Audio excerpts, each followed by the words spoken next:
Lihat apa yang menyebabkan solat seorang hamba tak diterima oleh Allah. Irji ila salatika fa innaka lam tusalli. Ulangi solatmu karena solatmu batal. Diulanginya lagi. Irji ila salatika fa innaka lam tusalli. Ulangi lagi solatmu karena solatmu batal. Diulanginya lagi. Irji ila salatika. 3 kali ulang. Kenapa solatnya disuruh ulang sampai 3 kali? Karena tidak ada tumakninah. Idza aqamta, kalau tegak, hatta tatma'inna qa'iman, tegak.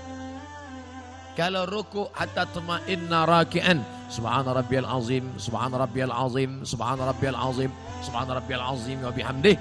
Kalau sujud sampai tumakninah. Kalau salat di Masjid Baitur Rahmah pasti tumakninah, karena imamnya tumak. Yang biasa orang tak tumakninah salat sendiri macam bambu di hembus angin. Allah Allah Allah Allah Allah Allah Allah Allah. Maka sholat berjamaah. Alhamdulillah adik-adik mahasiswa-mahasiswi Baitur Rahmah pasti sholatnya ada tumakninah karena sholat berjamaah bersama imam. 2 yang menyebabkan sholat batal.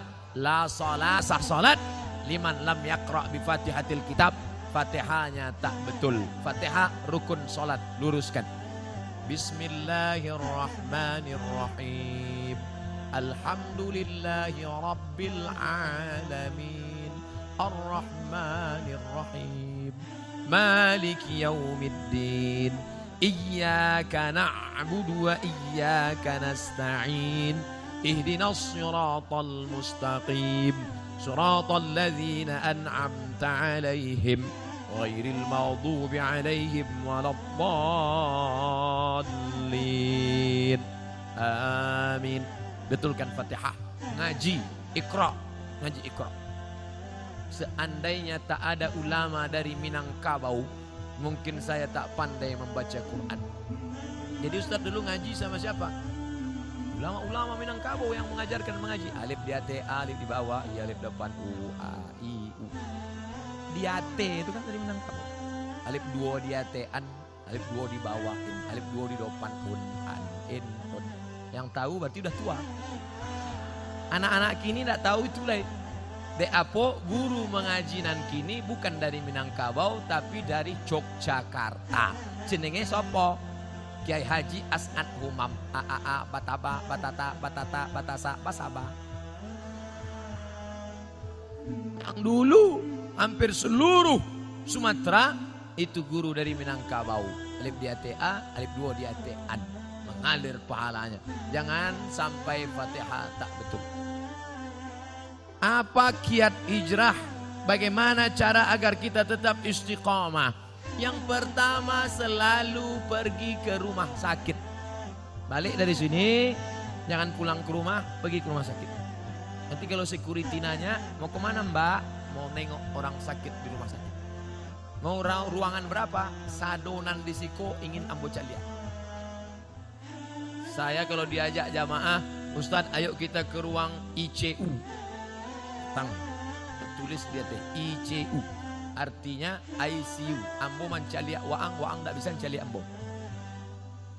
Nampak di sana orang cuci darah, keluar darah dari dalam badan, masuk ke selang, masuk ke mesin, dicuci 5 jam, masuk lagi. Sakitnya berapa? Duitnya berapa?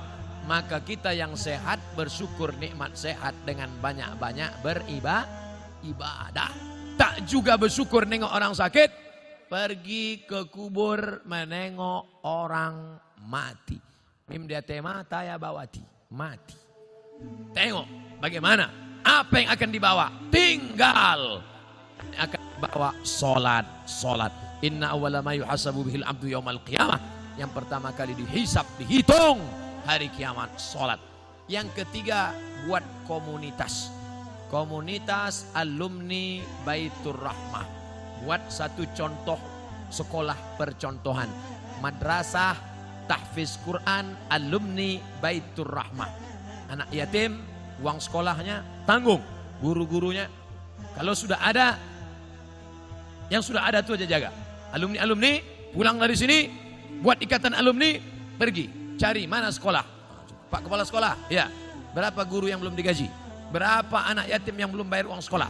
berapa kursi yang patah, berapa whiteboard yang rusak, berapa papan tulis yang bolong, berapa atap yang perlu diganti. Bapak mau ganti? Enggak, bertanya saya. Bantulah. Itu yang akan membuat kita istiqomah insya Allah. Saya sebelum datang ke Kota Padang, kami tidak dari Payakumbuh. Padahal kalau dekat dari Pekanbaru dekat Payakumbuh. Tapi kami mutar ke Indragiri Hulu, masuk ke Kuantan Singingi. Kenapa? Karena menyalurkan dana untuk mendirikan madrasah ibtidaiyah di suku terasing di dalam hutan. Itulah yang akan menolong di hadapan Allah Subhanahu wa taala. Nah, jadi adik-adik, kawan-kawan, sahabat-sahabat, buat komunitas. Saya banyak ceramah ke tempat-tempat, bertemu dengan komunitas. Ustaz Somad, kami dari komunitas. Apa namanya? Komunitas Jombloan Sejati. Ustaz, kami dari komunitas. Apa namanya? Komunitas Pensiunan Perusahaan Minyak. Ini apa? Komunitas Mantan Tatu-Tatu. Isinya orang nan batatu, saudara. Aduh, tatunya ular kobra. Setelah tua, ketek. Jadi cacing pita. Mantap. Ustadz, kami komunitas. Nama komunitasnya? Komunitas Pejuang Subuh. Tertulis di bawah. Pejuang Subuh. Zuhur ndak tiba. Komunitas Pejuang Subuh. Zuhur kemana? Ndak tahu zuhur. Masjid lain Pak Ustaz. Bagaimana caranya supaya kita tidak tergolong ke istidraj? Oh, kok istidraj itu ngeri. Istidraj itu bahasa singkatnya tasase di jalan nan lurus. Banyak orang sesat di jalan berbelok. Tapi ini enggak, sesat di jalan yang lurus. Tampaknya dia lurus, tapi sebenarnya sedang sesat. Na'udzubillah. Banyak hartanya, mewah hidupnya, tapi ternyata sedang dimainkan Allah Ta'ala dengan istidraj. Kita banyak salah sangka. Ustadz, saya dulu sebelum pengajian hidup saya enak Pak Ustadz. Tapi setelah dengar pengajian Ustadz, begitu pulang helm basah. Begitu pulang motor hilang. Begitu pulang anak sakit. Sesungguhnya Allah sedang sayang kepada engkau, dihapusnya dosa-dosa. Amin. Yang paling mengerikan adalah sholat tak pernah, puasa tak pernah, sedekah tak pernah, tapi hidupnya lancar-lancar saja. Itu namanya istidraj. Tetangga saya Pak Ustadz tak pakai jilbab, sholat tak pernah, puasa tak pernah, hidupnya lancar, rumahnya besar, mobilnya besar, bininya besar. Itu namanya istidraj. Sanastadrijuhum min haitsu la ya'lamun. Kami mainkan mereka dengan istidraj. Kami mainkan mereka karena mereka mempermainkan Allah. Mereka sangka Allah lalai, mereka sangka Allah lupa. Tidak, Allah sedang memainkan engkau dengan istidraj. Jadi caranya biar sadar, introspeksi diri. Mengapa aku begini? Kalau terasa salah, istighfar, mohon ampun kepada Allah Subhanahu wa taala. Semoga Allah mempertemukan kita semua di surga nanti bersama para nabi dan orang soleh. Sampai saya ke surga, saya tengok surga kosong, ambo surang saya isi. Ambo tanya malaikat, mana jamaah Baitur Rahmah? Mereka VIP. Rupanya ambo kelas ekonomi. Apa ndak VIP? Solat tarawihnya 1 juz. Solat berjamaahnya ndak tinggal. Di dalam masjidnya khusyuk. Saking kan khusyuknya sampai terlalok. Masjid lain orang kepanasan, ya tenang, sejuk. Khotib berapi-api, dia berair-air. Mimbarnya tinggi, Masjid Baitur Rahmah Padang, naik ke atas. Hanya saja saya sarankan kalau sholat di Masjid Baitur Rahmah, tolong tatapan matanya supaya ke tempat sujud. Jangan mentengok ke atas, karena sini kaligrafi banyak. Lancak banget. Khusyuk, jaga. Apa hukum seorang istri yang taat beribadah, rajin puasa, tapi bicara pada suaminya suaranya keras? Memang setelannya begitu. Memang kare suaranya. Coba periksakan, mungkin jonya pakak.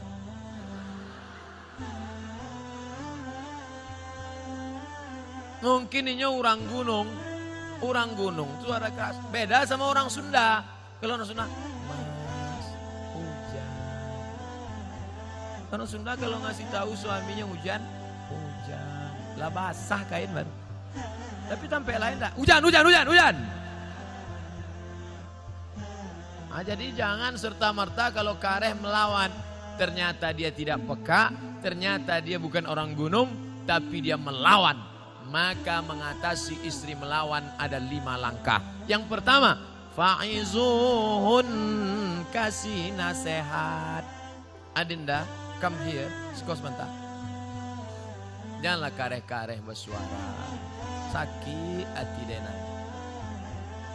Memang itu setelannya. Fa'izuhun, kasih nasihat tak sempat. Tak mempan kasih nasihat. Wahjuruhunna fil madaji. Kalau tidak berubah, apa boleh buat? Wahjuruhunna fil madaji, pisah tempat tidur. Karena kamu tak juga berubah, kita pisah tempat tidur sebulan. Memang itulah dan ditunggu-tunggu. Nasihat tidak nyodanga. Ancaman pisah tempat tidur, malah dia berkata itu yang kutunggu. Nan ketiga, wadribuhun. Ada jenis perempuan dipukul baru dia berubah. Wadribuhun, karena tak juga berubah. Begitu mau ditempeleng, difotonya, di-uploadnya ke Instagram. Teganya. Tak bisa. Pukul sekarang tak bisa. KDRT, kekerasan dalam rumah tangga. Tak juga bisa. Yang kelima, maka jatuh. Ada satu surat dalam Quran namanya tolak. Mediasi dulu, bukan langsung. Jadi bukan mentang-mentang kasar. Ini banyak laki-laki sikit-sikit. Talak 100. Enak aja. Ingat, laki-laki yang pemarah langsung lewat talak 100, talak 1000, jatuhnya 3. Kalau sudah jatuh talak 3, tidak bisa menikah sebelum istri itu menikah lagi dengan laki-laki lain. Dan jangan lupa, orang yang sudah menjatuhkan talak 3, tidak ada yang lebih cantik daripada Jelo. Apa itu Jelo? Jandol lama. Waspadalah. Maka hati-hati. Langkah yang keempat, fab'atsu hakaman min ahlihi wa hakaman min ahliha. Panggil keluarga laki-laki, panggil keluarga perempuan, nenek mama, panggil semua, panggil pula wali, duduk. Ini harus mediasi. Apa judul tema mediasinya? Mau dibawa kemana hubungan ini? Tak juga mempan, barulah yang kelima, itu langkah sudah mentok tak ada lagi. Puncak barulah tolak. Karena kau tak juga berubah, kau melawan, kau emosi, akhirnya jatuh talak 1 pun masih bisa rujuk 3 bulan. Gimana? Sudah jatuh? Alah, macam itu 10 aku dapat. Bulan 1, gimana? Bulan kedua 5 aku dapat. Mulai turun harga. Bulan terakhir aku mau rujuk, masih bisa rujuk. Kalau sampai 3 bulan tidak rujuk, habis, putus. Setelah bulan keempat baru mau rujuk, bisa lagi rujuk, tapi pakai akad baru. Mempelai laki-laki, mempelai perempuan, ada mahar, ada ijab, ada qabul, ada wali, ada saksi 2 orang. Aku nikahkan engkau dengan anakku dengan mahar sebentuk cincin emas tunai sah. Itulah namanya pengantin baru stok lamo. Jangan lupa subscribe, like, and share.